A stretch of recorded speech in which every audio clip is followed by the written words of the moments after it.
Always a headache to be with him in a breakaway. Chris Yule Jensen as well from Jayco has also made the trip. So this is quality that we have up the road, along with Ewan Costure. I think I didn't mention from Arcare. Perhaps I did. In fact, I did. Here we go then. Time to round the curves and try and smooth out the terrain. Just coming to the Col de Coubet right now.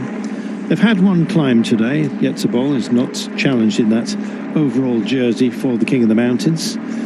They're wearing the golden ribbons, if you will, so 3 stripes across the breast. Is Remco Evenepoel, who's given up his World Champs jersey because he leads that young riders classification here, and he's opted to wear it today, which is rather nice of him.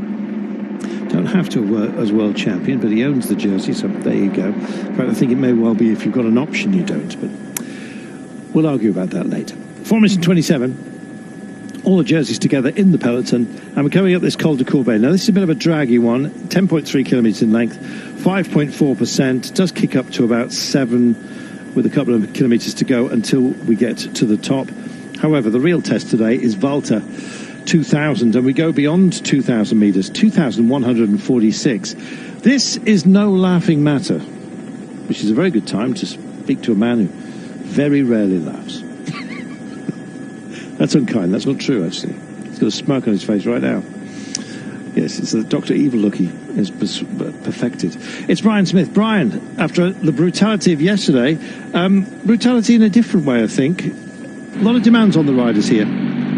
Terribly, and you know, when you get this part of the season and you got Volta does Mil, it's going to really hurt. And I think, you know, looking at yesterday, Remco was just out of position. I think Jumbo-Visma done a terrific job in looking after Roglic, and he got the perfect kind of lead out, and you know, duly obliged and won the stage. But today's another day, and you know, we said a couple of years ago that Remco can't climb steep climbs.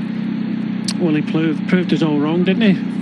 In Valencia last year, we really struggled in the gravel, kind of dead legs, and then came out and killed everybody in San Sebastian, and then went on to win the Volta. At the start of the year, however, we were covering San Juan, and he really struggled at altitude, and this does go above 2,000 metres, as you've already mentioned, Carlton. So that's going to be another test for him. We know that, you know, Roglic, you know, he's well versed at these type of climbs. He wants to keep a hold of this. But I tell you what, Carlton, having 4.5 minutes, an 8-man breakaway, the top of this climb comes with just under 48 kilometres to go to the finish. If they can get up there with this same advantage, roll down the other side, it doesn't roll down too far, and then start heading up, because the categorised climb at the end up to Volta dos Mil is 11.2 kilometres in length, but it does drag up all the way until that official start.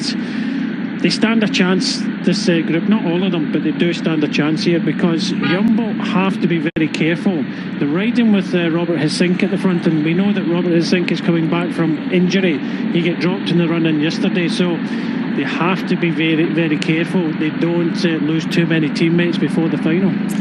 Well, vigilance is one thing, and then you actually look at who's up the road. Simone Petilli is only 20 seconds down. Everyone else is around a minute or more away. Actually, Simon Carr, I beg your pardon. Sorry, Simon. The Hereford Hurricane. He is here, the 24-year-old for EF Education.